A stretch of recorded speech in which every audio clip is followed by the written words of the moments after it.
Thank you. You may be seated.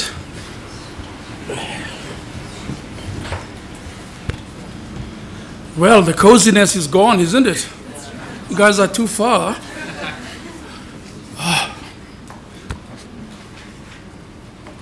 I've done this for 15 years, sitting away from people, so I would rather have you nearer.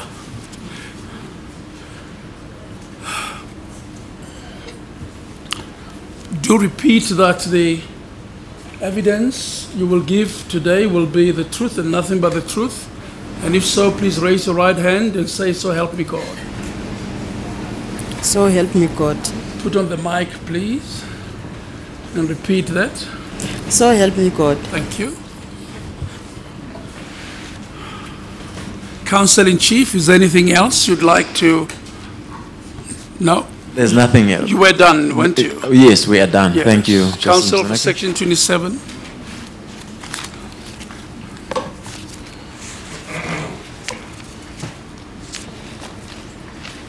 Thank you, Justice. Good morning, Ms. Manaka. Good morning, Before Counsel. you proceed, if they could switch, particularly that one off, it would give us a little bit more silence. Thank you.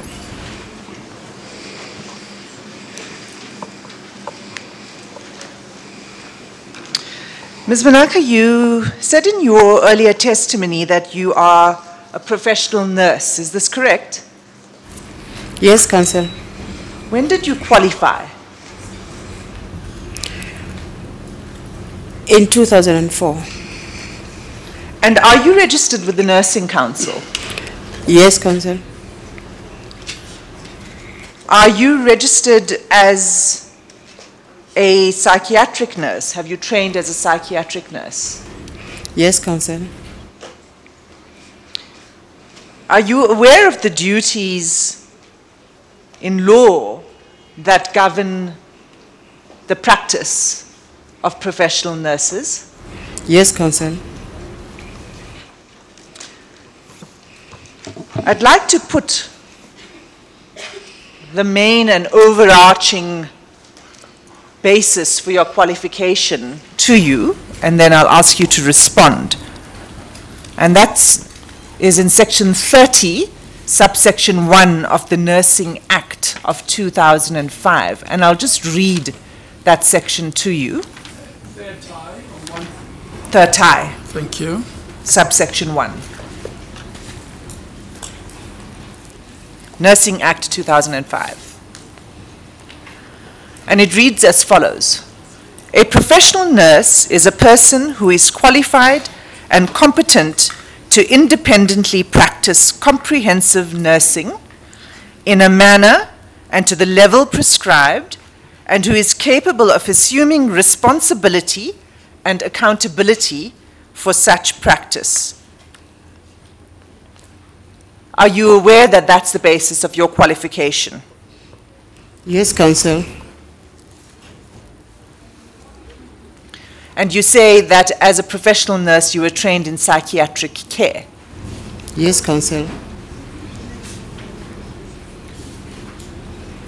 In the course of your practicing your profession as a professional nurse, is your first duty to the patients under your care or to the department?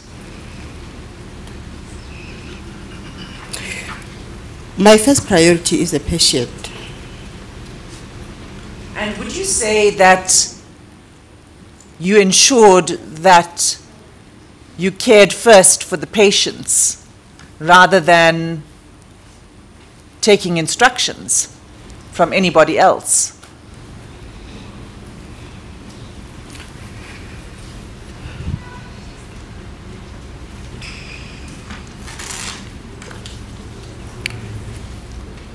Yes, Counsel. You say that you put the patients first. Yes, Counsel. In your earlier testimony, you said you had no choice. If we begin where we should at the beginning, when you went to collect patients from Life Esidimeni, that's where the problems began, isn't it? Yes, Counsel. You were meant to take 10 patients, but you took 26. Yes, Counsel.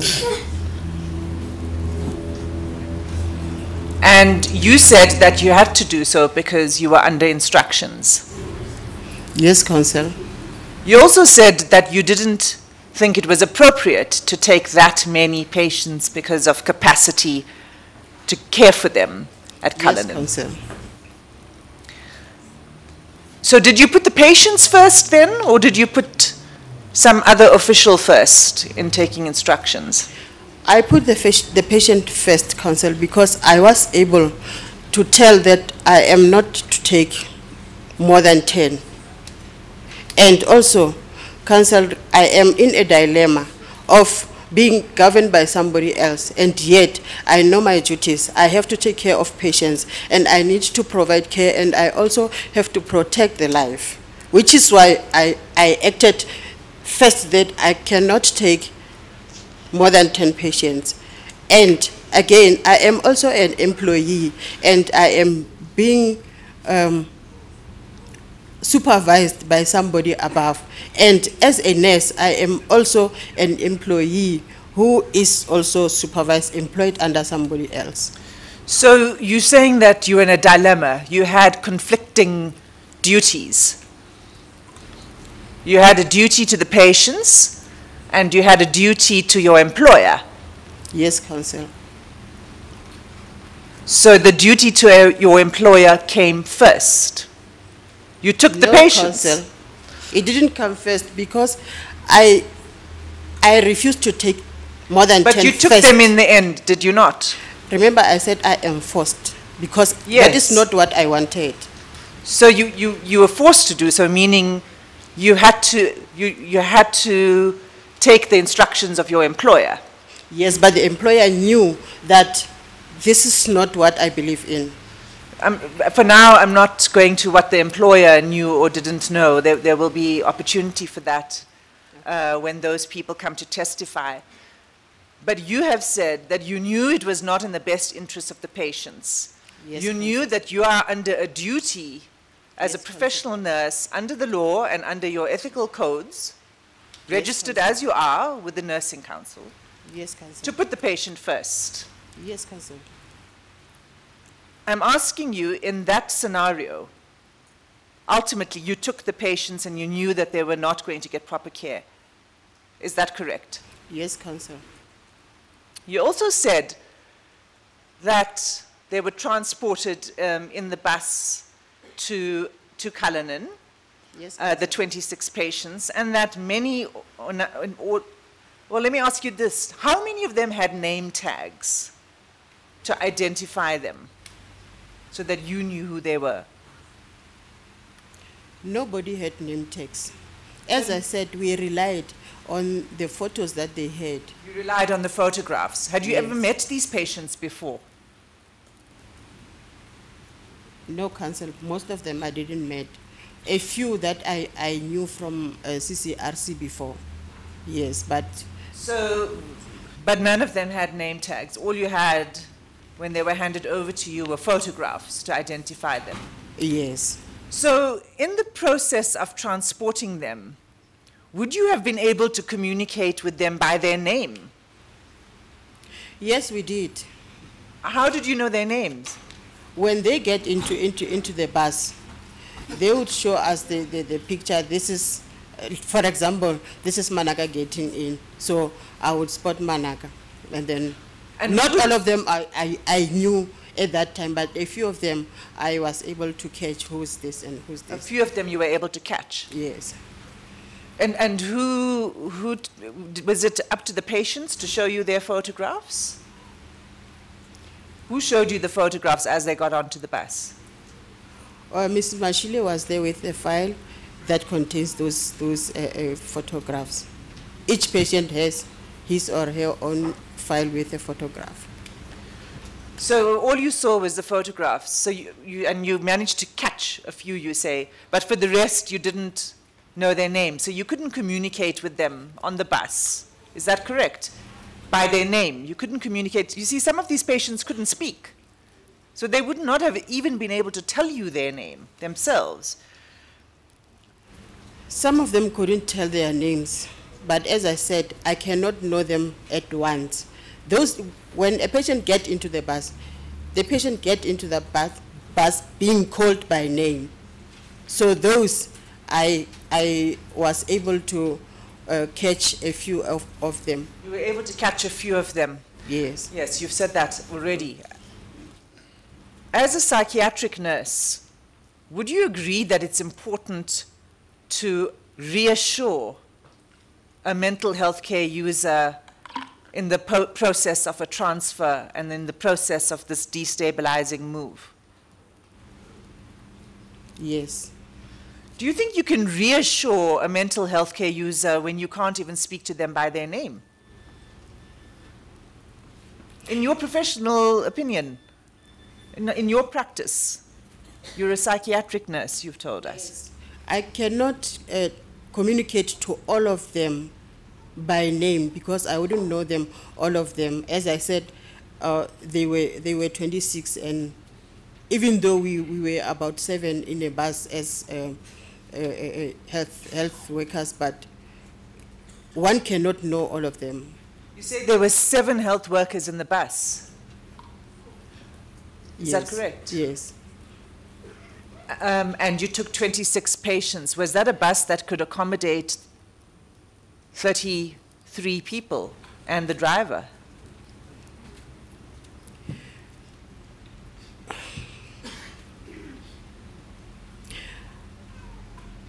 Some of us were not sitting because as a nurse, I cannot stay there next to the driver and the patient is at the back seat.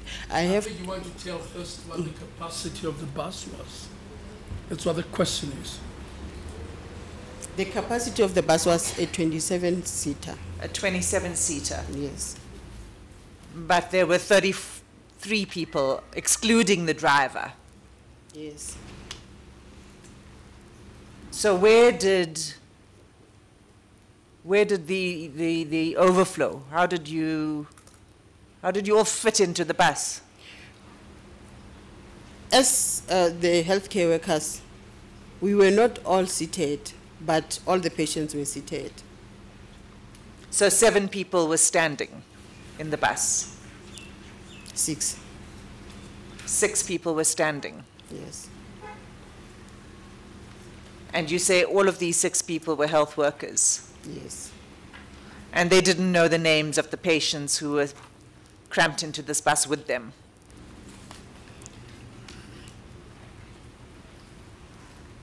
It's just yes or no. Did they know their names of the patients? No. No. You then get to Cullinan. Yes. And in order to accommodate these patients, you had to move others out of Cullinan. Yes. And you say that you assessed the patients who could go, and in your words, to the other side. Do you recall that? Do you recall in your earlier testimony you said you assessed patients who could go to the other side? Not me specifically. When I go to fetch patients, those that are at work at the Ccrc are the ones who took the patients to the NGOs. But I went to Life Esidimeni. Okay. At any point, did you assess patients at Cullinan who you felt were ready to go to the, in your words, the other side? No. You never did? No. Ms. Manaka, No. I'm saying no because I've never... It's your earlier statement. Did you recall having said yesterday in your evidence in chief that you assessed patients who were ready to go to the other side? Yes, I recall that, but I want to rectify it in saying, as it said you, I took it to be the institution, not me per person. Yes. Okay. That is why I said yes, because I knew if I'm not there, there are other people to do that. You also said that you were the quality assurance officer. Apart from being a professional psychiatric nurse, you were the quality assurance officer. Yes. And you said that your duty was to ensure that the mental health care users would receive quality health care. Is that correct? Yes. So what was your role then? Your role your personal role, not the role of the institution, in sending patients to the other side, as you call it?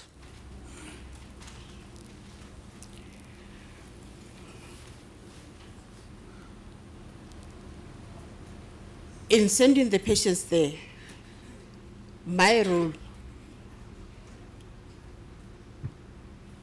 was to ensure that they are assessed by the doctor, they are assessed by the psychiatric nurses that are in the institution, they have medication, and where they are going is also feasible for them to be there.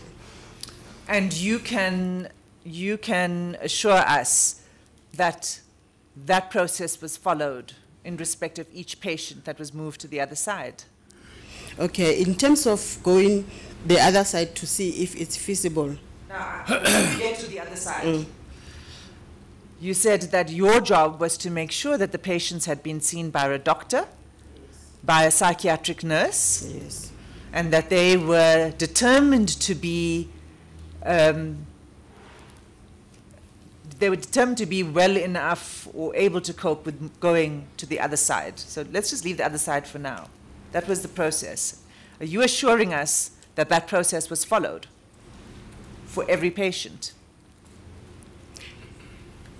Oh, I wouldn't say personally yes, because when they were to be taken that side, most of the time I wasn't there.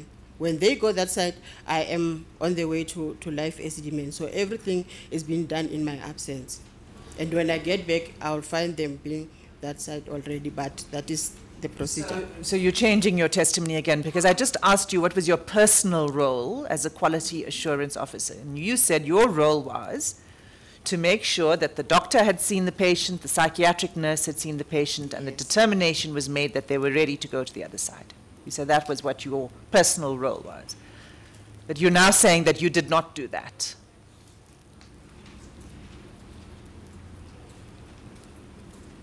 Is that correct? Can we hear any answer? Okay. What I'm saying is that, yes, my role personally is to make sure that all those documents or all those tasks are being done. Yes, they were done. But how, you just said you were not there. I wasn't there, but... So how do you know it was done? As much as I'm not there, I know for sure that those were done. How do you know that? Because... Since it was your job and you were not there. Because on the file of the patient, it will be written that the patient is taken to the NGO with the doctor's report, medical report, and the psychiatric nurse report, and a prescription, and Form 3, and the medication for a month. So you looked at the files and that's how you established that it had been done, is that right? Yes. And all of these files, you say, were transferred with the patients to the other side?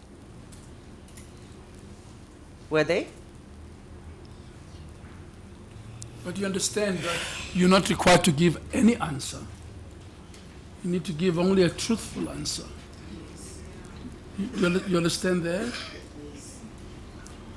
What I know... And that is why you are sworn into oath. Yes. So let's just think again and listen to the question so that you can answer it, right? Remember, we have been here yesterday. Yes. Justice. And we even asked you whether your chief executive was a clinician, you remember? Yes, Justice.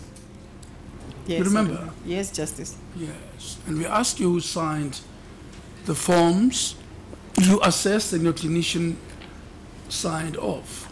Now listen to counsel. I'm going to hand you over to counsel. But your duty is to listen carefully and help us arrive at the truth. Counsel. Thank you, Justice. Ms. Manaka, my question is, those medical files, let me start again. Did you see each and every one of those medical files of patients at Cullinan who were transferred to the other side? No. You did not?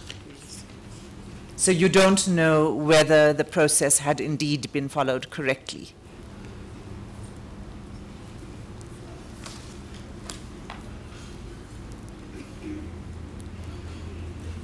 Yes, Counsel. And do you know whether all of the medical files were transferred with the patients when they went to the other side?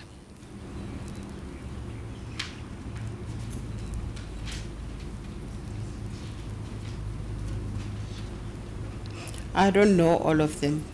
I'm not sure if all of them went because I didn't go through in each file. You didn't, so you don't know? Yes, Counsel. Did you inquire after you returned and were back at the premises? Did you inquire about the files? Did you ask to look at all of the files? Just yes. Did you ask to look at the files? No, Justice. Did you ask to check on the patients, those that had been transferred? No, Justice. No, Counsel. Why not?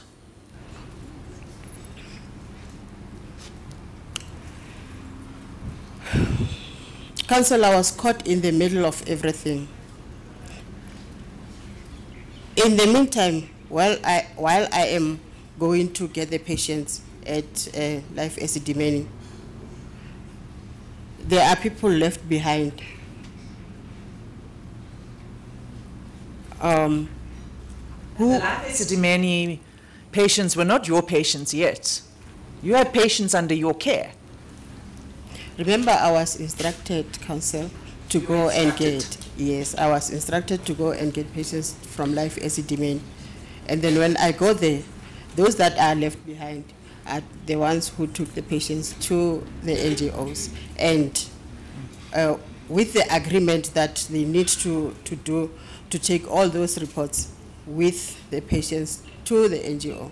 And you are the quality assurance officer? Yes. But you did not inquire whether that indeed happened? That's what you've just said, and you did not inquire. Inquire. And you didn't go to check on the patients who had been moved to see whether they had settled in properly. That's what you said. I did. You did? Yes. Sorry. That I did. Sorry, Ms. Manaka, I asked you a few minutes ago whether you went to check on the patients. You said no. Yes, to check the patients I did, but the files I didn't. So you're changing your testimony again. You earlier said you did not check on them. Now you're saying you did. Maybe I don't understand, Counsel. Maybe I don't understand you. You're not following my questions. Maybe I don't follow your questions. Do you need the help of an interpreter, or you're quite okay? No, Justice. You're okay, ma. You'll proceed. I'm quite comfortable if And you do need... follow what counsel says? I mean, do you follow the English that she uses? Maybe if she start over, I don't remember saying I didn't go and check the patients. The files I didn't, but the patients I did. Okay. Yeah, I'll ask you again to listen to the question. And we're not looking for clever answers. We're looking for truthful answers. Yes. You follow that? Yes. And that's why you're sworn in, and that oath binds you. Yes, And Justice. there are consequences if it can be shown an intentional misleading of a body like this one. So I ask you again, please, listen to the question and give your truthful answers as you recollect them, please. If you don't remember something, say so. Yes, Justice. Shall we continue? Thank you, Justice. And if my question doesn't make sense, or if you're not following my language, you can feel free to ask me to repeat the question if you don't follow. Yes, Counsel.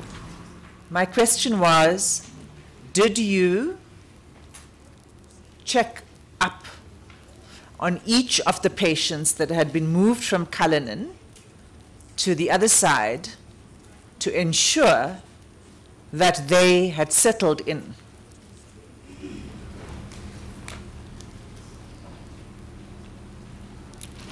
Repeat again, Counsel.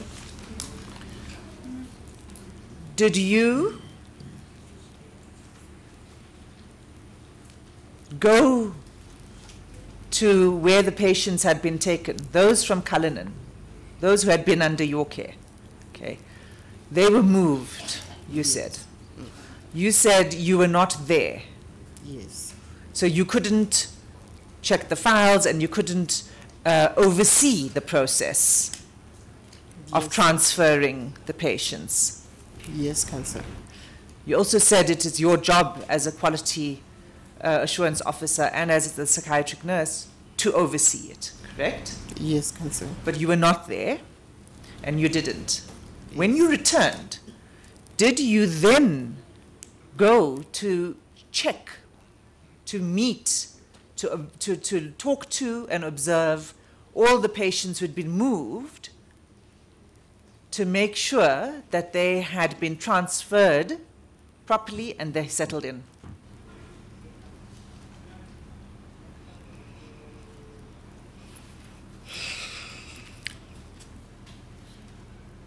Yes, Counsel, but not after every transfer.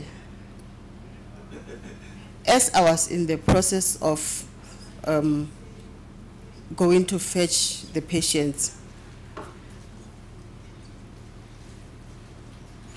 So I understand you were not there because you were instructed to go and collect more patients and bring them to Cullinan. I understand that. Yes. I'm asking about what you did when you returned.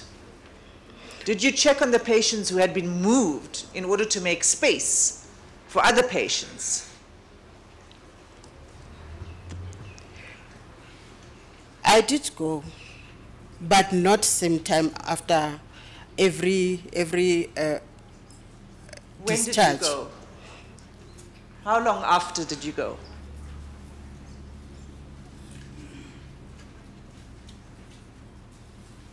How long after they were moved to the other side did you go to check on them? I don't remember. A day, or two? A few days. A few days later? Yes. And when you did go a few days later, did you establish whether they all had medical files?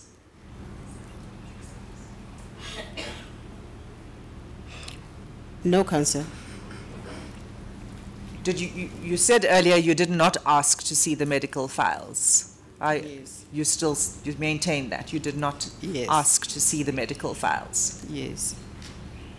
Why not?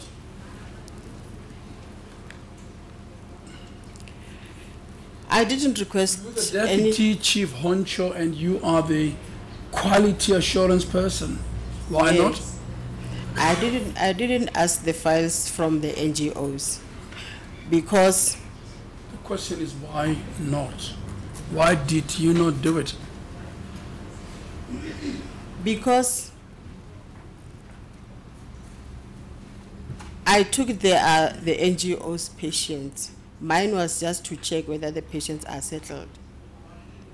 Why did you check whether the patients are settled? To make sure that they are given the services that they need.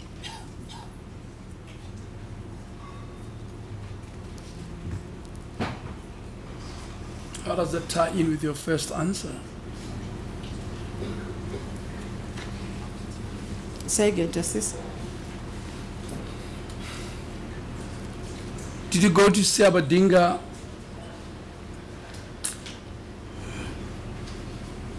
and to, what is the name of the other? An anchor premises where the patients had been transferred to? Yes, Justice, I did. Was it after you had returned from Waverley? Yes, Justice. Why did you go to Siabadinga and anchor?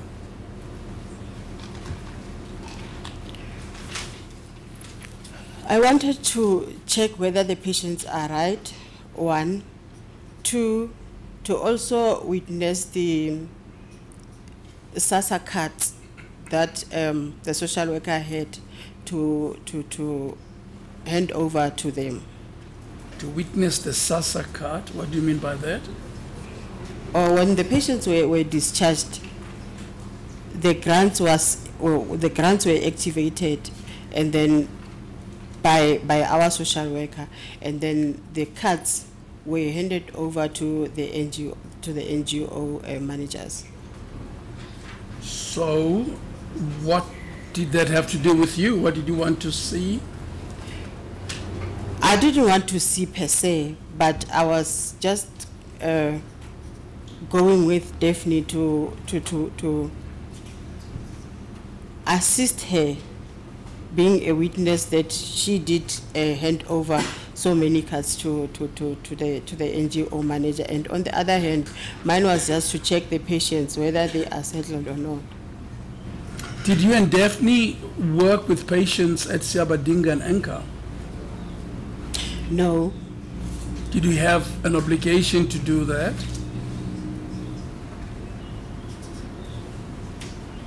Were they patients that you had a duty to protect and looked after? Were they? Yes.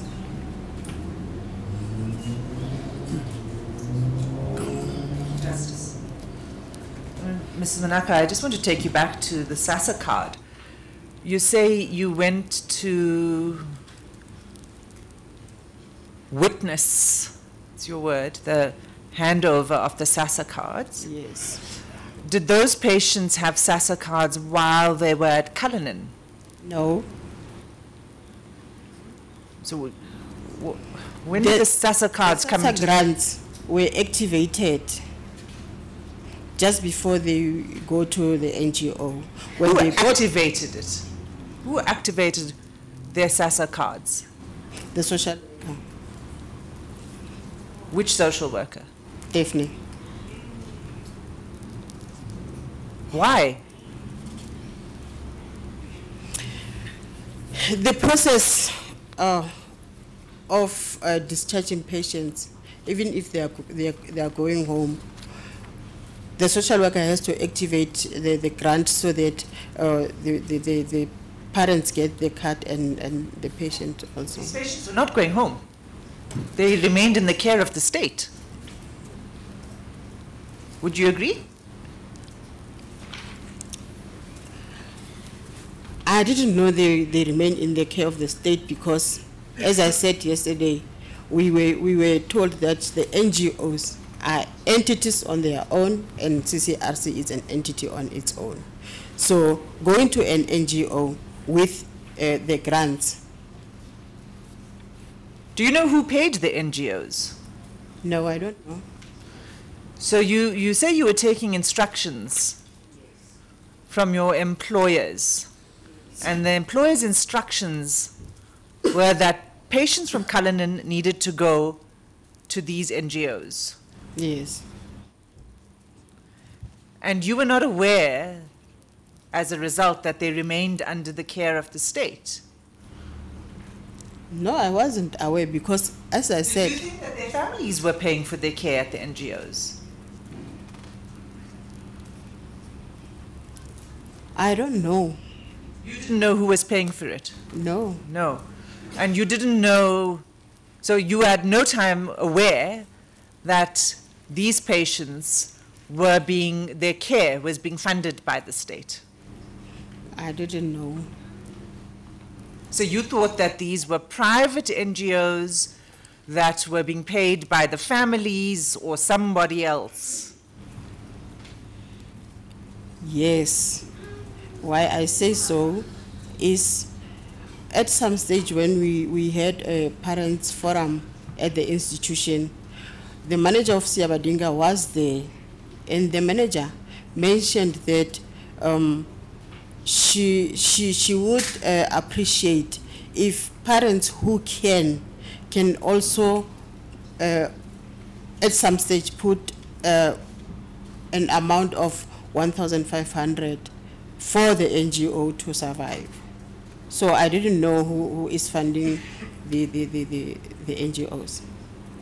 You say the CEO of Siabadinga asked the parents to apply for social grants. Mm-mm. the social grants were applied by the social worker for those that have IDs. By the social worker for Cullinan? Yes, before Already applied? Before the patients go to the NGO. And you went to witness and to make sure that this grant process took place properly? Not necessarily the grant, but the cards are handed over. That was what I was there for. In terms of the cards. So the cards were handed over, you say, to the NGOs? Yes. Who handed over the cards to the NGOs? The social worker, Daphne. Can you repeat that, please? The social worker, Daphne. Daphne Ndlovu? Yes. And she worked for Cullinan? Yes. She wasn't a parent of anybody who was an inpatient in your care? No. Let's take a step back then. When you had referred, we were talking about going to the other side. Those were your words, as I said. They went to the other side. The other side, by that you mean Anchor and Siabedinga. Yes. Is that correct? And were Anchor and Siabedinga on the premises of Cullinan Care Centre? Yes. Do you know how they came to make use of these premises? I don't know. Did you inspect the condition of the facilities before the patients were transferred from Cullinan to those facilities? No. One.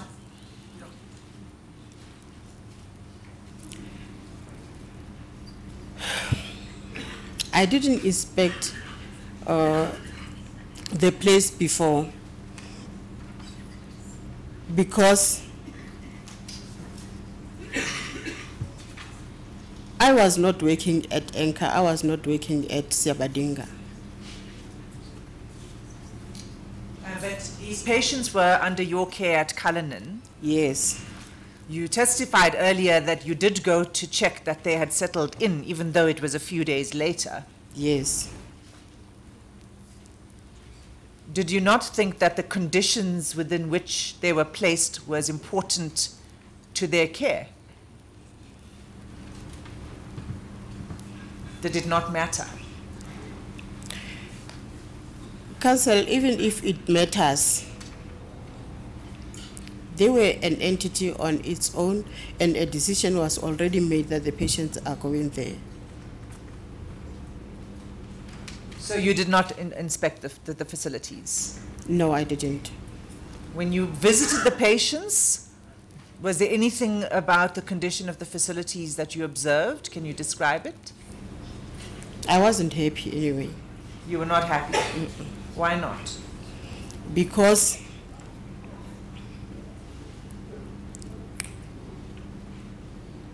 I didn't like the place the way it was. By the time I go there for the first time, it was only Siabedinga. You did not like the place? I didn't like the place. The way it was? The way it was. Tell us how it was. It wasn't neat. It was not neat. Yes. What do you mean by not neat?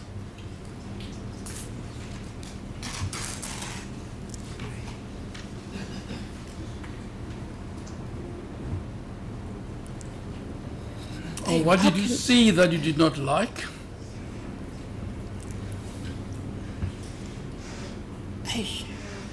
You're the quality assurance person. I am. Let's start with where you started so well in your opening yesterday. Yes, about what your obligations are. But then the place. Let's go step by step. Let's talk about the place. The beds were not good. Some beds did not have mattresses. And the mattresses. Did you say did not have mattresses? Yes, by the time I go there, some beds didn't have mattresses. And it wasn't neat. Was it clean actually. Neat, clean and like. Tell us, Ma, you know all this is your work. Describe it. You're a nurse, a psychiatric nurse. Tell us, what were the conditions there? It wasn't clean. Some beds were, and the mattresses, even if I can show you the mattresses now, you will see what I'm talking about. Were the rooms crowded? At that time, not yet. Was everybody on a bed, sleeping on a bed? No, they were outside. It was during the day. They were outside. No, but were there enough beds for the patients? This is your job. You do it routinely. It's your work to make sure they have proper facilities and care. I don't know, Justice. I wasn't working there, but mine was just to check for the patients. But by the time I got there, the place was not... Describe the debt that you told us about. What was dirty? The smell wasn't comforting. It was not comfortable in simple terms. Comfortable is a wide word. I want details. As I said, some What was smelling? What was smelling? People, the floors, the rooms, the linen, the mattresses. What was smelling? I wouldn't know. Maybe mattresses, maybe the toilets, urine, like it wasn't smelling good. And as I said, it wasn't neat. Were your patients washed? I don't know. Why don't you know? You see, you're not like any person. Your work is to check the quality of care provided to patients. I wouldn't know because I went there in the middle of the day. So I don't know whether they washed or not. And I wasn't based in the NGOs. That is why I wouldn't know. But you had gone to see how your former patients were doing. Which is why I said I wasn't happy. And we're extracting your teeth here. I wasn't Tell us happy. what you saw. How did the place look like? Were the floorings washed? Were they clean? What about ablution? Were there bathrooms? And didn't you look at all those things? Did they have linen, these poor people? Did they have washing facilities? What are the answers to these? When I got there, as I said, as a quality assurance person, I wasn't based in the NGOs, but I was based... We've heard that. You went there to go and check. I go there to check whether the patients are settled. I didn't like the way the situation was. Now describe to us. As I said, it wasn't smelling good. And some beds were not heavy mattresses on. Some beds were heavy mattresses on but were not made. Some were made, but it was not neat. Were the men, the patients, were they men and women? They were both men and women. Were they the same wards? Men and women?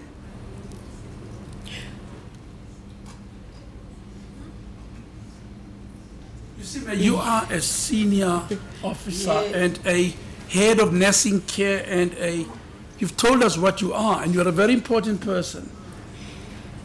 These people who are here from these families, that's why I'm saying patient, are here to want to see and understand the circumstances under which their loved ones have died.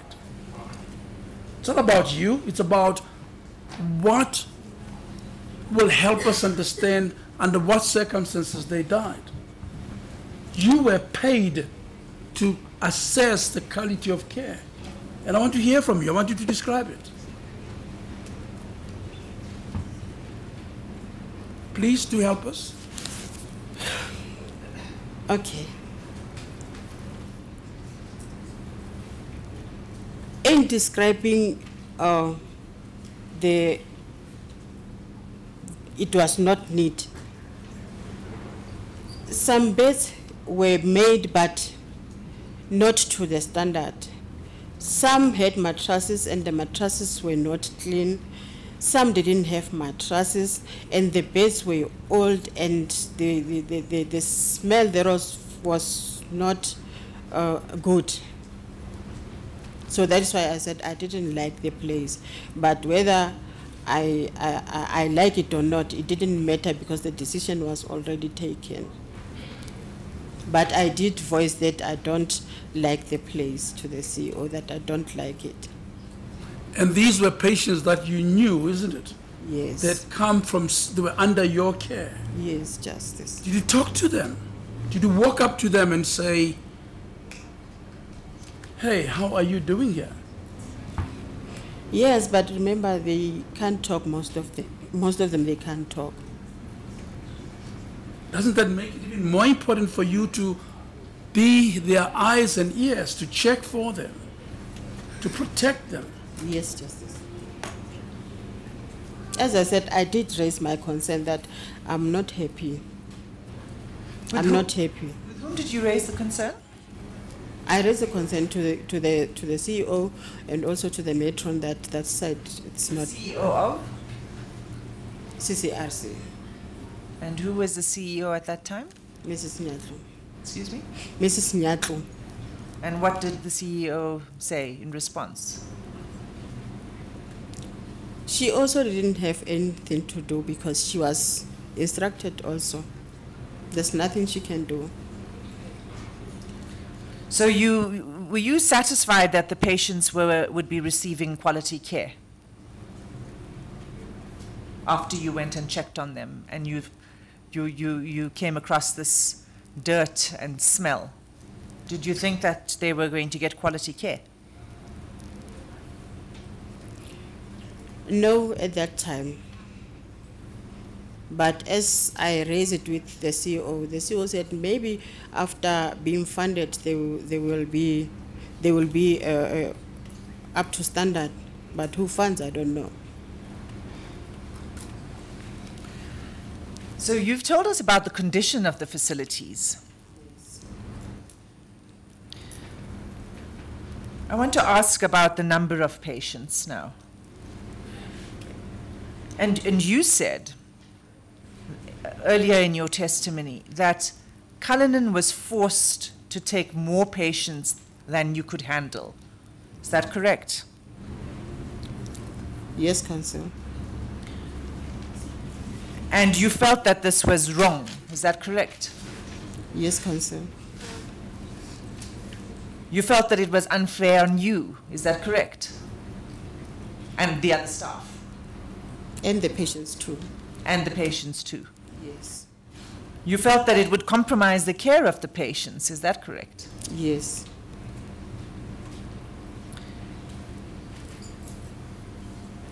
Yet, you inflicted the same experience on the NGOs, Anchor and Siabedinga. Let me finish. They were required to take more patients than they had capacity for. 1. 2, they didn't have adequate staff to care for them. And 3, they didn't have the facilities. Knowing this, you inflicted the same experience on the staff of the NGOs. Would you agree? When I say the same experience, I mean you say, let me repeat, you say how frustrated, concerned you were that you were being forced to take extra patients. And you felt it would compromise their care. Yes, Counsel. It's a long question, Counsel. So I'm trying to break it down, actually, Justice. Do break it down. And I'm repeating it because the witness. Sure, I'm repeating it because the witness seems not to be following. So you had this experience at Cullinan because more patients were transferred than you could care for, right? And you felt it would compromise the care of the patients, correct? You have to speak. Yes. Nodding your head can't be recorded, yeah. Yet the NGOs were also required to take more patients from Cullinan than they could manage. Yes. Yes. Counsel. Yes. So would that not have also compromised the quality of care of the patients at the NGOs, at Anchor and Siabadinga? Cullinan transferred those patients to the NGOs. Yes. Under your watch. You knew it would compromise the care of those patients, is that correct? We all knew that, Council.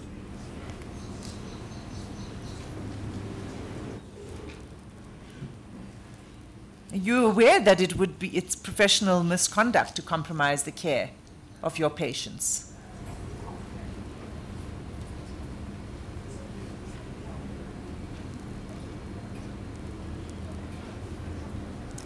Is he aware that to compromise the care of a patient is Professional misconduct. professional misconduct?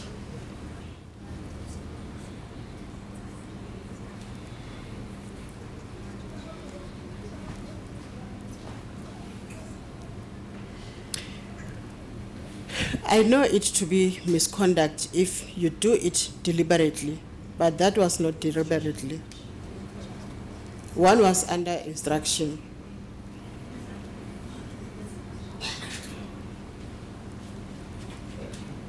If I was to answer for my own sake, I was under instruction, and everybody else, as I'm talking for everybody now as representing the Ccrc, everybody was under instruction. And you don't need to speak for everybody else. You were the professional psychiatric nurse and you were the quality assurance officer. You were a person in a senior position with extreme responsibility. But in addition to that, I read to you the section from the Nursing Act about the basis for the qualification as a professional nurse, meaning, and it specifies that it has to be somebody who is competent to care for the patients and to assume responsibility for the patients and to be accountable. In your view, Again, we have to formulate a question in the end. In your view, did you comply with those requirements of a professional nurse? meaning in the NGO or in the Ccrc? The patients that were under your care from Ccrc. From Ccrc, yes, but in the NGO, yes, they were not my responsibility, but I have an obligation to look after them, but it's no longer your job. Not necessarily no longer my job, because I went there to check, because they are human beings. I've been with them for so long. So you went there, but it was not your job, you say? Once they moved away into the NGOs, it was not your job? Remember, I was told that an NGO is an entity on its own, and Ccrc is an entity on its own. So what they are doing in the NGO is their business. Is their business, and I don't have to question them. So even though you knew that but the patients you knew? There is an objection. Advocate Tom. Thank you, Justice. The witness has just testified that she was accountable to those patients within Ccrc. So she cannot be made to be accountable to an institution in respect of which she was not assigned to. So I think the lines of questions should be limited to her responsibilities in the institution at which she was employed at. So it's really unfair now for the witness to be asked questions in relation to a different institution altogether. It is common cause, and we know by now that there was Ccrc, which was separate from Siabadinga. If the questions can be limited to her responsibilities within Ccrc. Yes. There's an objection to a line of questioning. What do you say to that, Counsel? I take the point. That's not my question. My question is not about the witness's accountability to the NGOs. My question is about the witness's accountability to the patients under her care. Yes, under her care. Under her care. But you do take the point, do limit the questions to what she may properly be held to account. It's a fairness issue. I take the point. I'm limiting the question to the patients who had been transferred from Cullinan. Very well. Witness has already said that she thought it her duty to check on them and to make sure they'd settled in. You've taken the point, so proceed. Very well. And so my question is, do you feel that those patients that you transferred, do you feel that you complied with the prescripts of your profession? In the Ccrc, yes, but in the NGO, no. No. In the NGO, no, it was not my responsibility. Let's talk about a patient that was under your care. Yes. Her name is Busisiwe Shabalala. There's some files next to you. Perhaps someone could assist you to locate file 9.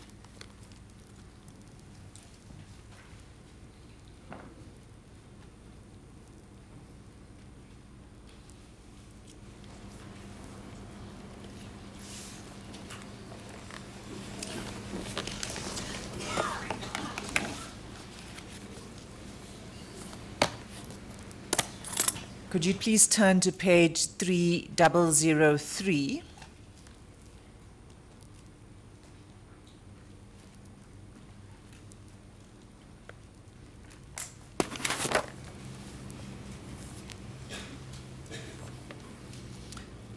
This is a notice of death form. Do you see it? For Busisiwe Shabalala. Do you see it? Yes. Busisiwe died on the 25th of July 2016 at Cullinan Care. Do you remember her? Yes, Council. In part 1 of that, so on this page 3003, there's a section that says causes of death. Do you see it? Yes. And in part 1, it says the immediate cause of death is hypothermia. Do you see that? Yes, Council. And then below that, it says the condition that led to the immediate cause of death was severe dehydration. Do you see that? Yes, Council. As a professional nurse, what do you understand by hypothermia?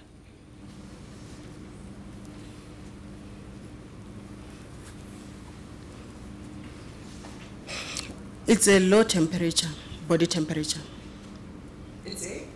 It's a low body temperature. Low body temperature. Yes. And severe dehydration, it's obvious. It's somebody who did not get enough food and water. Yes, Council. How do you explain this? How do you explain that somebody under your care died of dehydration and hypothermia?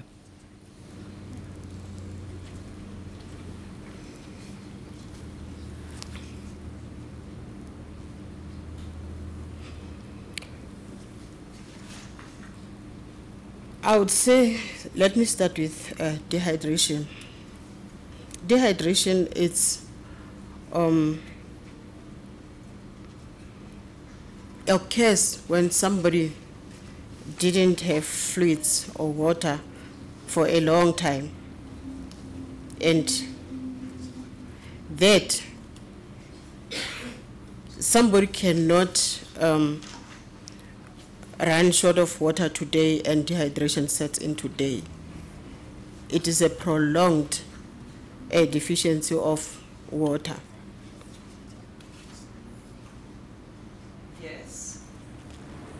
So Busisiwe had a prolonged deficiency of food and water? According to this paper, yes. Why?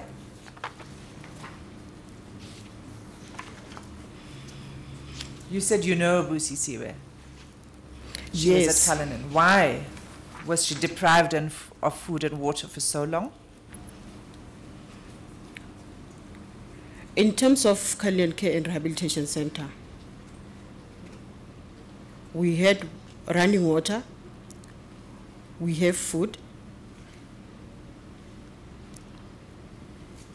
we have tea, we're having juices, we're having everything that a person can need.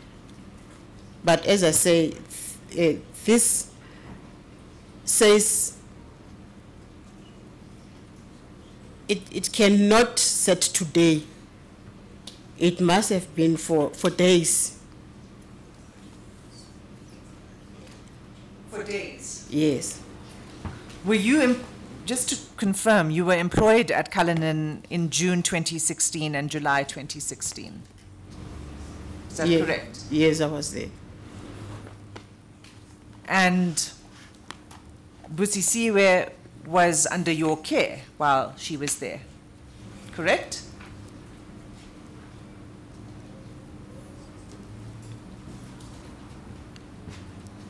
Remember, at that time I was an operational manager, but I didn't have a ward. At the time you were what? I didn't have a ward. I was an operational manager. Okay. You'd been promoted. Is that right? How? So are you asking me how? I want to understand. I was promoted as. You said you were an operational manager. At that time, yes, I was an operational manager. Okay. In June, July 2016. Yes.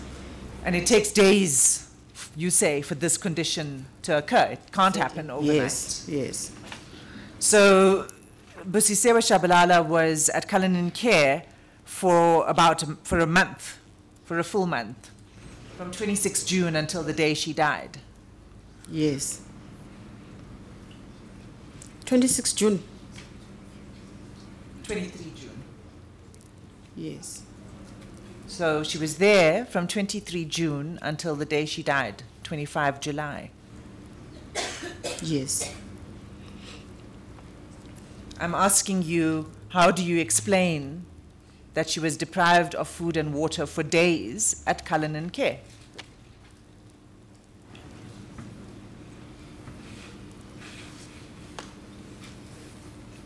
You were the operational manager, you were the professional psychiatric nurse, you qualified in all of these ways, correct? Yes. You agree that severe dehydration comes about over a period of days, correct? Yes. You agree that she was in your care at Cullinan, correct?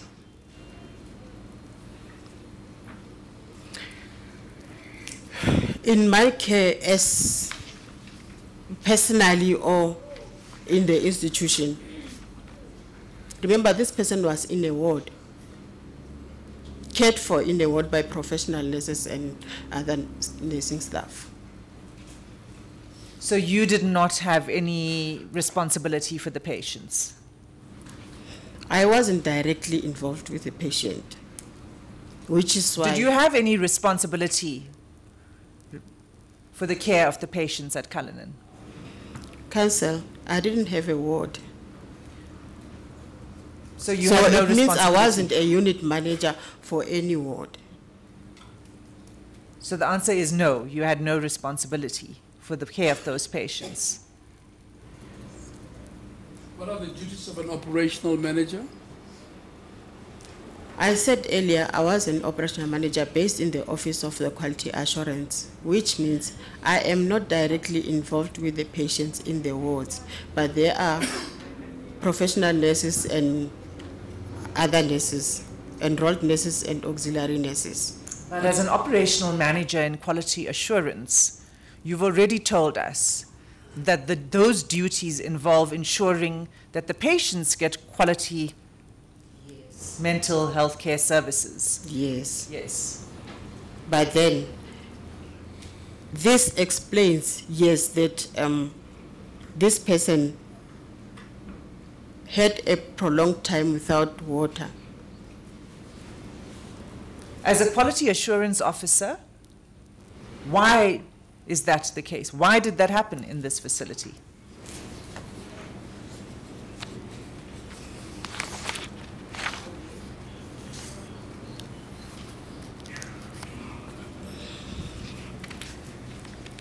The possibility is somebody didn't give.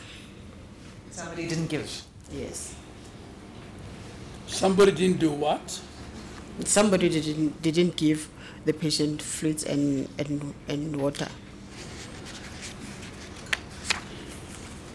Were you informed at any point of the death of Busisiwe?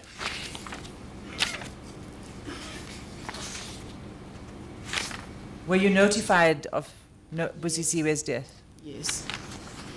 Did you know what the cause of her death was? Yes, from the doctor I did. Did you ask how that could have happened in your facility where you're the quality assurance manager? Yes. And what answer was given to you?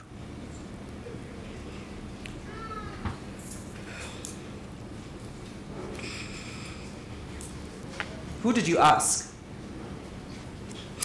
I asked in the words that actually, even before asking that this is a severe dehydration, as a way forward, it's not good, but as a way forward, we got the bottles, the what do they call them? The sort of ends in each ward, so that. Oh. Continue. So that every patient is being given water at intervals of an hour or so, and then needs to be written down that they did get water. So after Busisiwe died, there were urns that were then brought in to the wards. Yes. Is that what I understand? Okay. And so when you asked them why that happened, what did they say? You say you asked the people in the ward. You asked the nurses, is that correct? Yes. And what did the nurses who were caring for her tell you? What was the reason?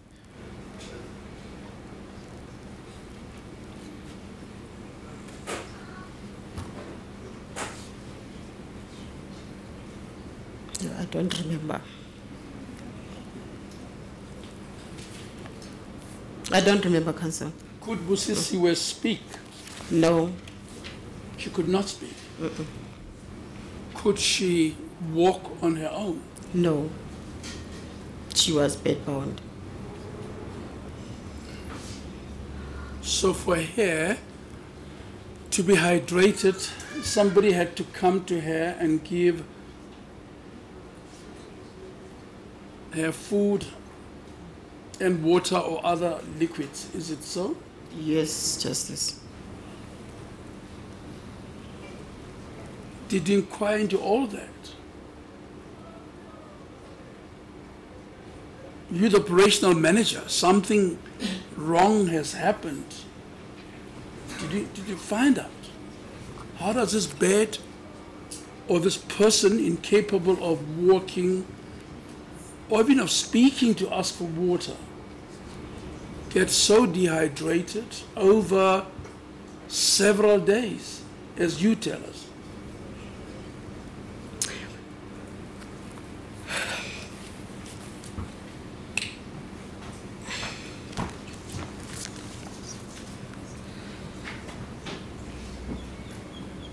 I did, Counsel. I did, Justice, but... Yeah, what did they say? What explanation did they give you? Who did what? Of the people who worked under you? They didn't have any explanation. But then... Who are they? Let's start off with their names. Who are they? All the nurses working in the ward. All the nurses that were working in the ward. I didn't have an explanation, but in terms of... And what did you do? If you're the quality assurer, and somebody has died out of dehydration, something which could easily be overcome, what did you do? With no explanation.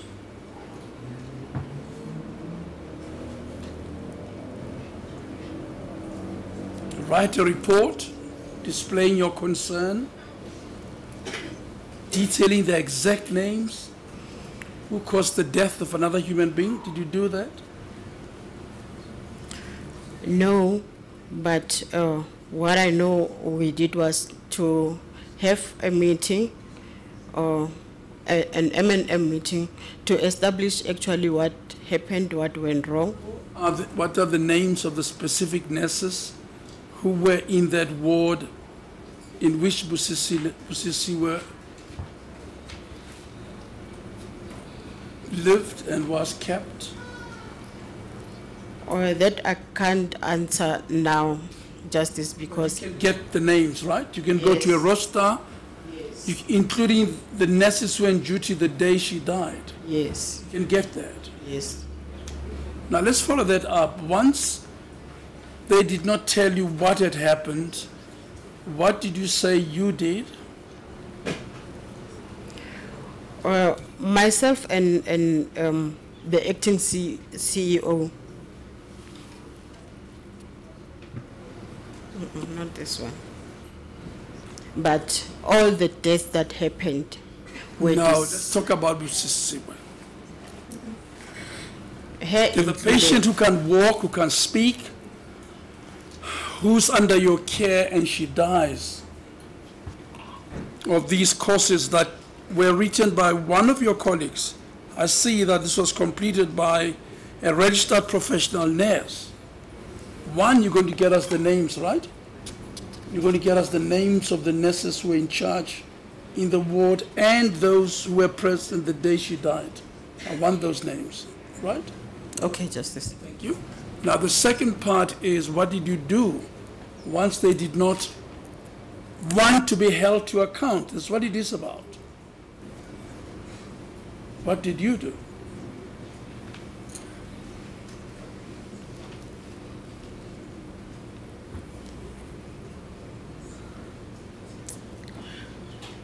I didn't do anything, Justice.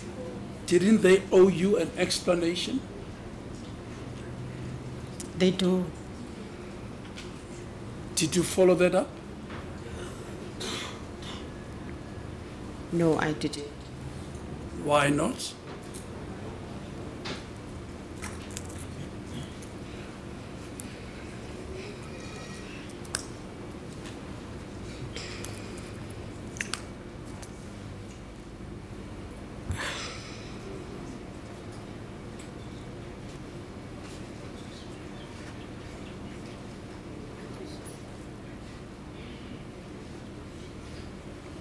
And you agree that you can't be more vulnerable, isn't it? You can't walk, you can't speak, you can't help yourself. You have professional nurses around you who are paid by the state to look after patients, and there's a quality assurer ahead of them. She dies. And we don't have even a line of paper that explains the death. Or is there one? Is there a report about this? I'm not sure, Counsel. I'm not sure, Justice. Or are you helping your colleagues to cover up? No, I can't do that, Justice. I can't.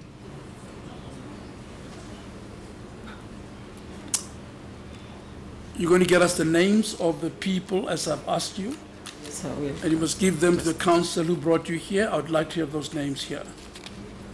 And you may be recalled on this particular aspect. And lastly, do you agree this is a cruel way of dying? I do, Justice. Out of thirst, inability to access fluids. Yes, Justice. Counsel. Ms. Manaka, do you take your job seriously? Yes, I do.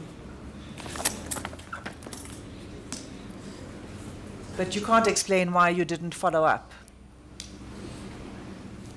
with the nurses on this particular patient.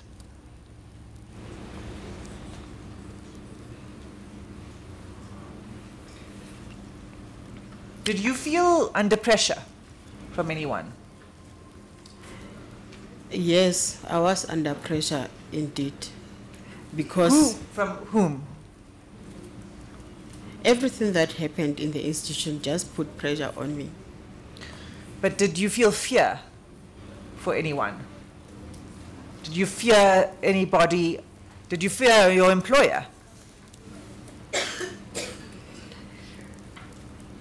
On some, in some situations, yes, because if you are under instruction and you don't perform the instruction, you will be charged with an insubordination.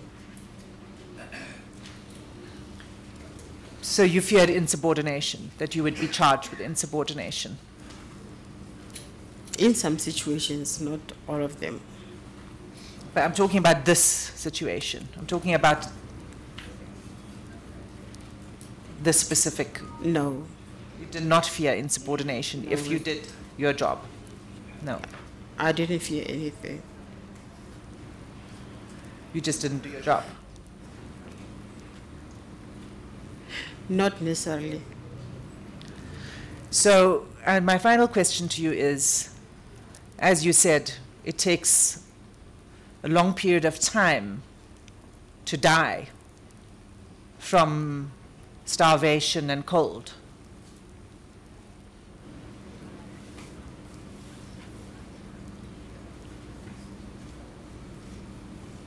And you've agreed that this is an inhumane way to die, correct? Yes. How would you feel if it were one of your family members?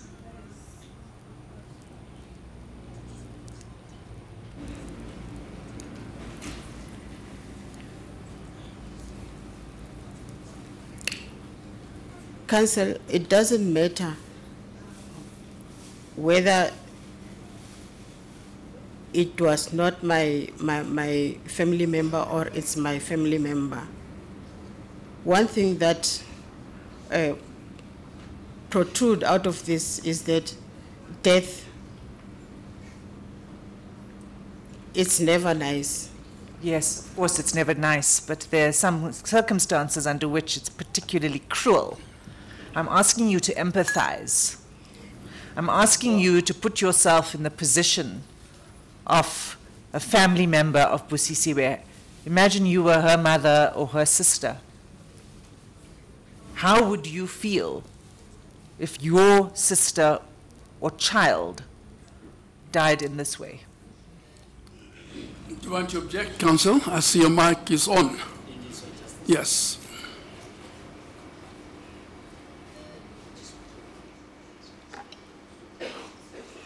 Justice, this question cannot be persisted with. The witness has been called to account on her duties. The line of question goes beyond her responsibilities into her personal space. I think like it would be very unfair for the question to be persisted, trying to inquire into the personal position of the witness.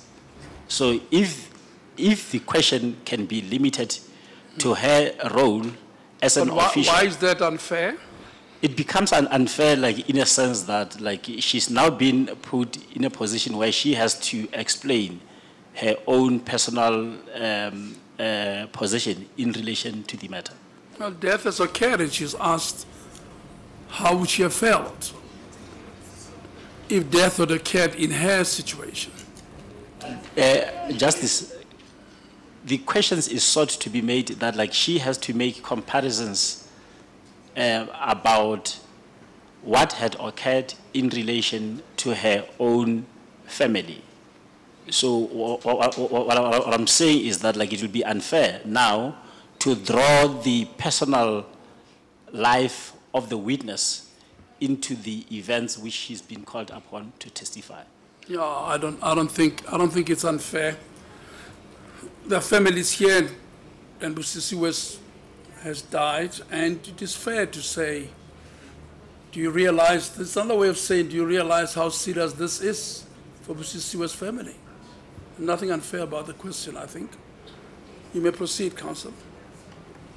Justice, just to clarify, I'm not asking about any specific member. I'm putting in I'm asking the witness to empathize. She's already said that it's that it was inhumane. So my question, just to repeat it, Ms. Manaka, is how would you feel if it were one of your family members? If it were, I'm not saying that you should refer to a specific experience that has taken place in your family. If this were your sister or your child, how would you feel?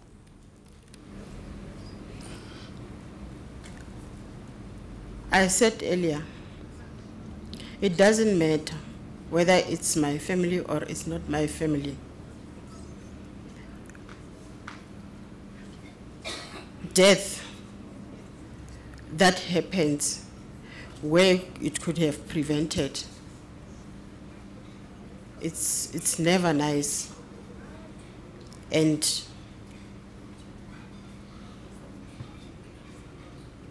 my feeling is the same, whether she is my family, whether she's, but in actual essence, she is my family, because a month that I spent with her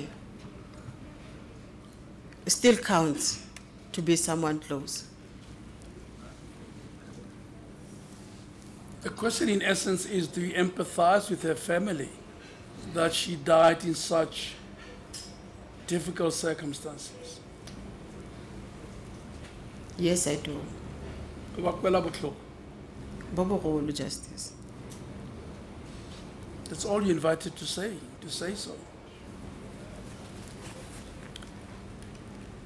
I have no further questions, Justice. Yes. Thank you, Ms. Advocate Krause. Thank you, Justice Mseneki. Ma'am, myself and my learned friend, Mr. Skibby, act for the survivors that were moved from the Life Esidimeni hospitals to other hospitals in this marathon project. Do you understand that? I see you looking at me. Could you hear me? Yes, but I didn't hear you clearly towards the end. All right. I will just repeat it. We acting for the survivors of the marathon project and their families. So I'm just going to ask you. Advocates of people who were transferred from Life Esidimeni under the marathon project, but who have not died. They are called survivors. So counsel is explaining to you that she and her colleague are advocates for that class of patients. Do you follow that? Yes, Justice, thank you. Thank you. Thank you, Justice. I'm just going to ask you a few questions. Most of the questions that I wanted to ask have already been asked. But the one thing that's not clear in my mind as yet is, how did the whole Siabedinga anchor Ccrc, how did that fit in together? Was it in the same building, firstly?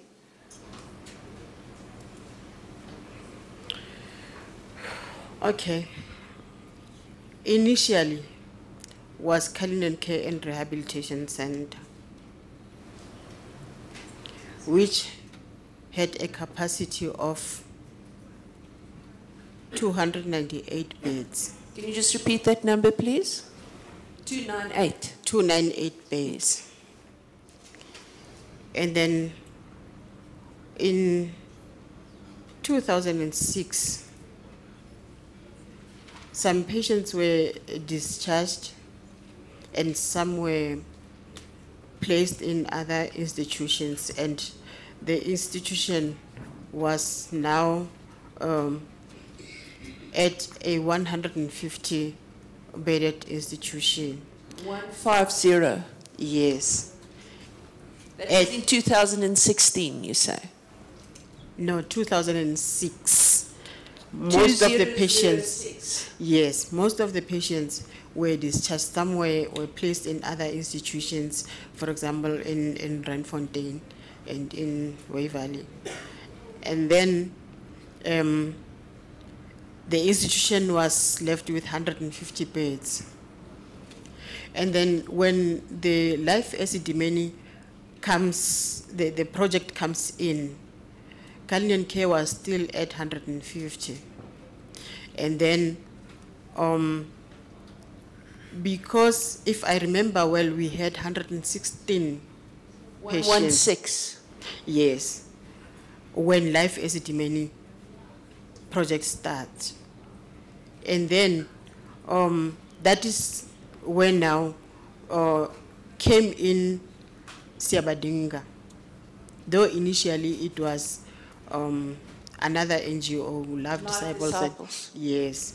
And then Love Disciples obtained a certificate to license to practice, but they never practiced. Then, you're giving a lot of detail. Let us just get to my question. My question is, was it in the same building, these three entities together? in the same yard. Was it in the same building?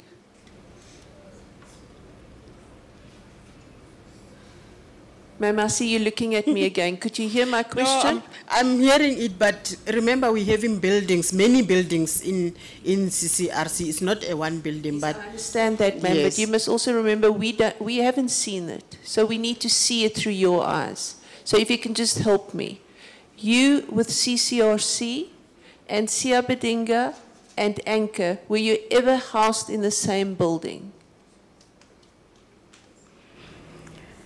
Can I ask a question, Chutlem?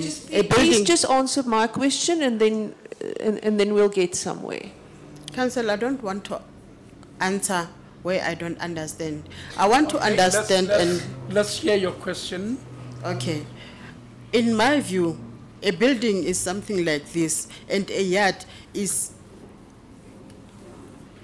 it's land, but we were in the same land, in the same yard. Not if you talk about the building, there are many buildings in the institution. There are 9 wards, plus the allies, the food services, those are the buildings. I'm going to repeat my questions. Are you saying then, I'm going to try to put it differently, that at no stage the patients of Ccrc and Anchor and Siabadinga was in the same building? A building as you understand a building? No. So it was separate buildings, in other words? Yes. And how far are these buildings from each other on this land?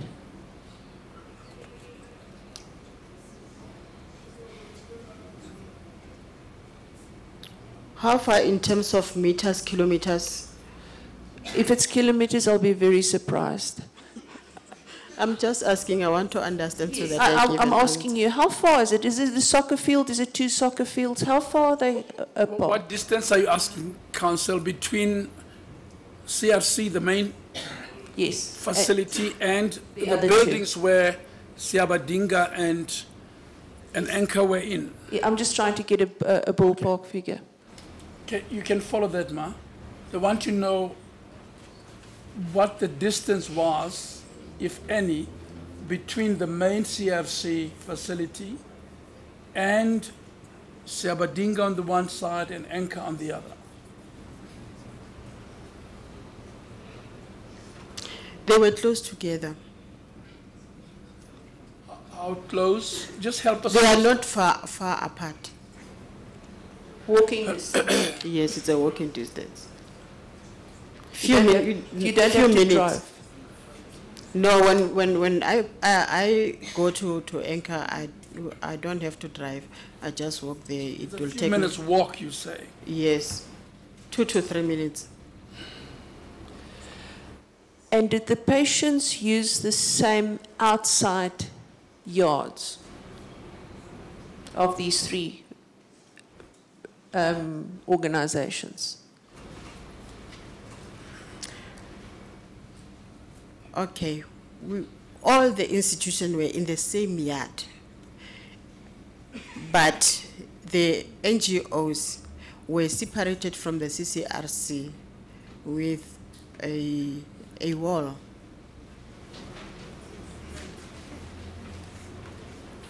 And how did you get through the wall? By a gate? Yeah, there is a gate.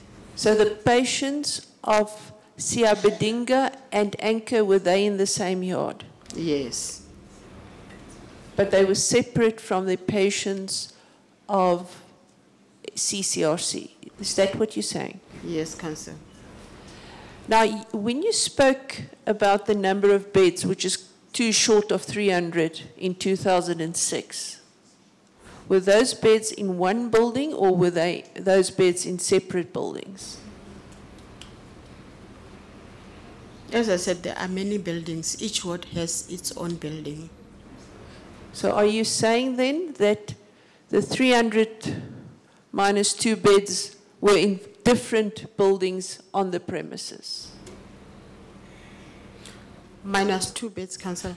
The 298 beds that you referred to, which was available in 2006, were these beds in separate buildings on the premises?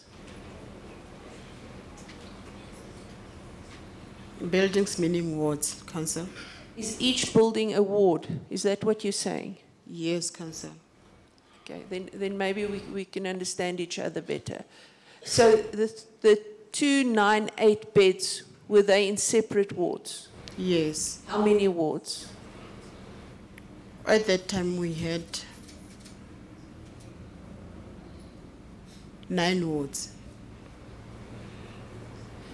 And when you had 150 beds left, in how many wards were those patients? The patients were from any ward. They were not specifically come from a single ward, but they were a combination from a few wards. So are you saying when in 2006 you scaled down to 150 beds, you were still using many wards in all the buildings? No, the 4 wards that were used by the NGOs were not used by then because the patients fitted in the 6 wards that left.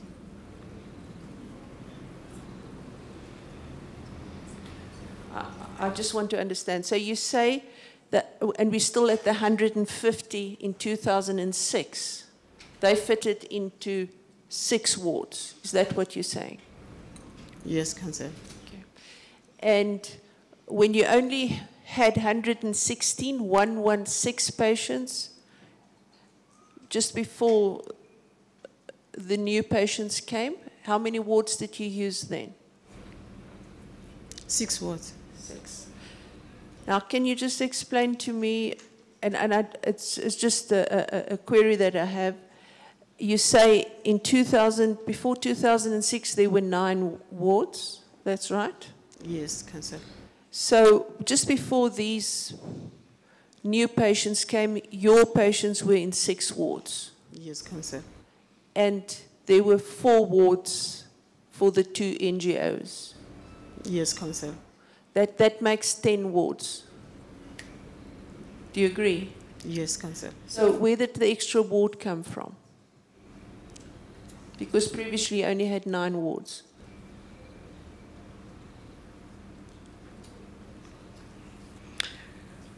Council, in our institution,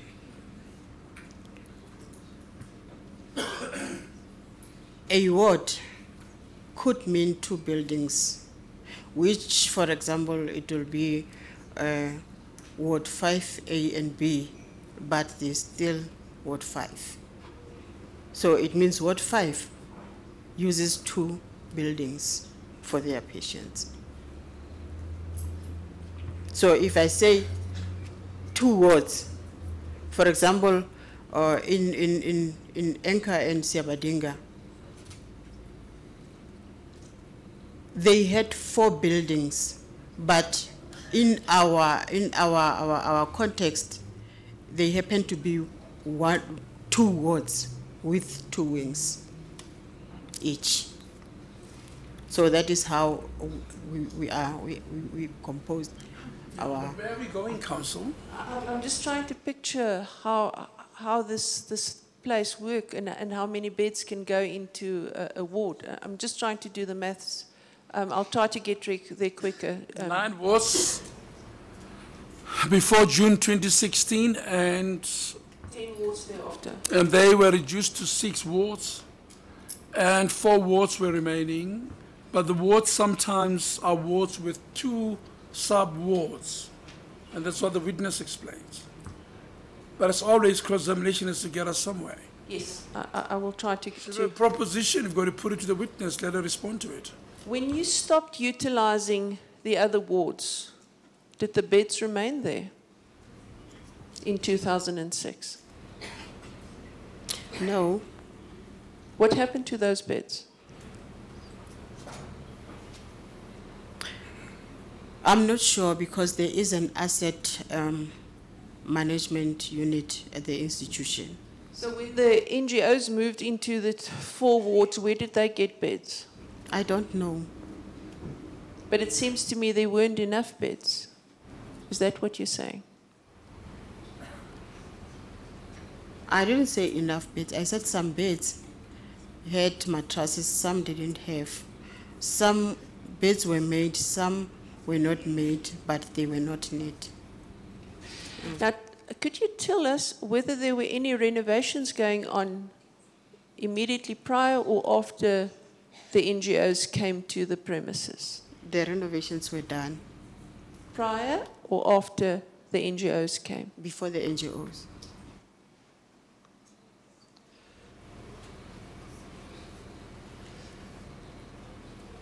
In Ccrc, were the patients' families allowed into the wards where the patients slept? Initially, yes. But with the Life Esidimeni project, they were not allowed. The reason was that some family members would take other patients' photos without their parents' consent. And according to the Act, Children's Act and the Mental Health Care Act, they are not supposed to be taken photos. Can you give us an example?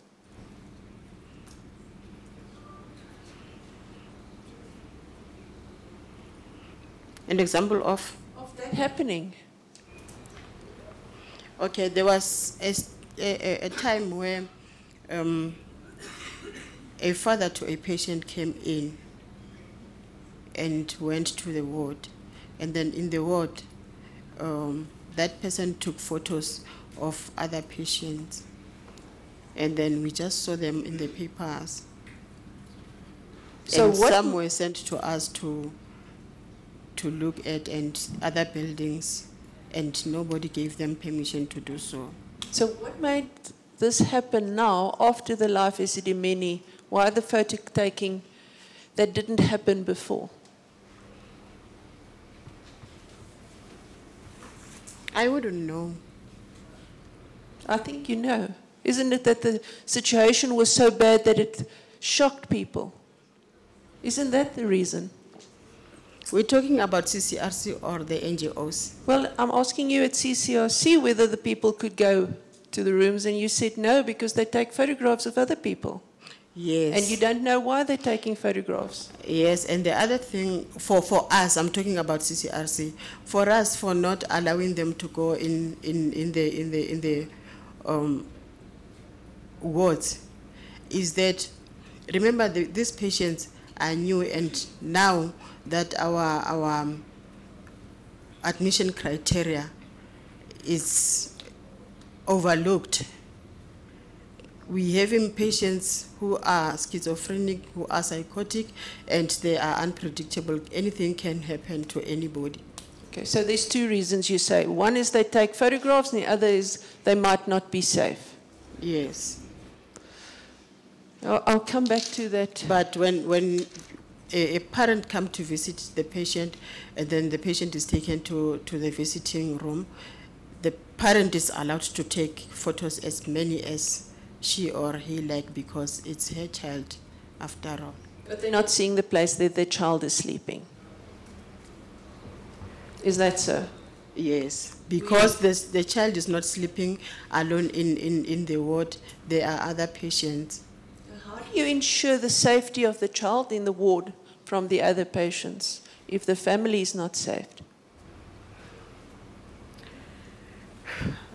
In the wards, there are nurses who are to supervise the patients all the time and to report if there's any change of behavior. Could you just repeat that, ma'am? Sorry. In the wards, there are nurses that supervises the patients. So the nurses will be in the ward supervising these dangerous patients. So why can't the family members go in there?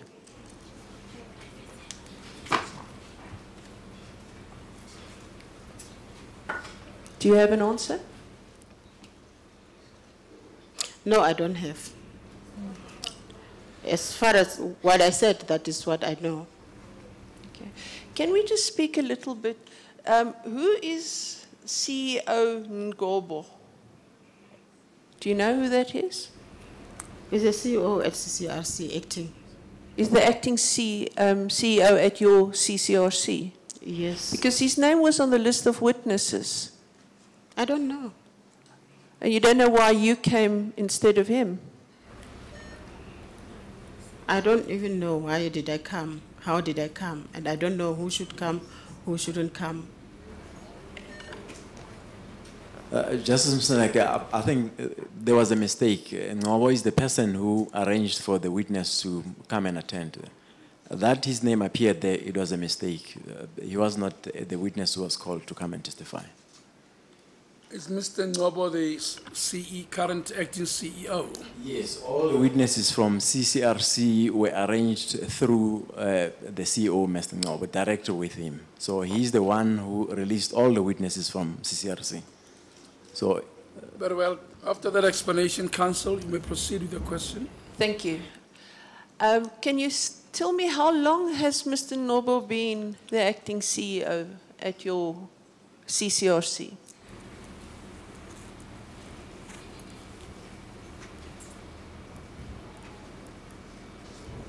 He started in March March 2017. March 2017. Yes. And your previous CEO, when was she suspended? 5 July 2016. And who was CEO in between? Mrs. Malaza. And where is she now? I don't know. Okay. It seems to me, if I read the evidence so far correctly, that your first CEO was disciplined for allowing Siabedinga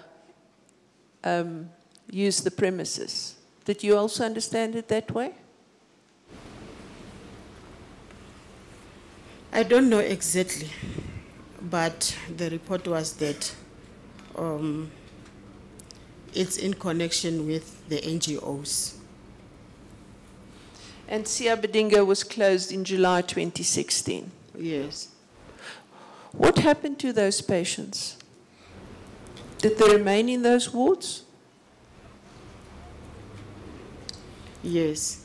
After July 2016? Yes, they remained in the wards.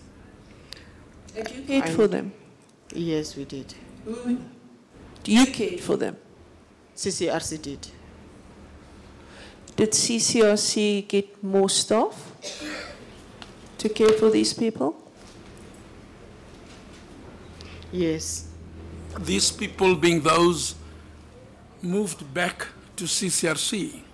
Maybe I could just clarify that. Yes. Did they remain in the wards that were occupied by Siabedinga, but Ccrc staff serviced them?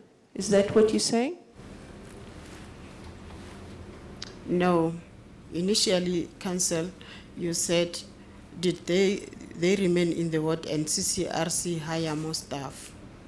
And I said yes. Okay, you're conflating two questions. Let us try it again. After, in July 2016, when Sia Bedinga left, did the patients remain in the same wards? Yes, Council. And who cared for them? Ccrc and the assistants from Vescopis. Okay, we will deal with that. Sorry, Justice. Is it time to It take? is indeed time to adjourn. We're going to adjourn for tea till 12 o'clock.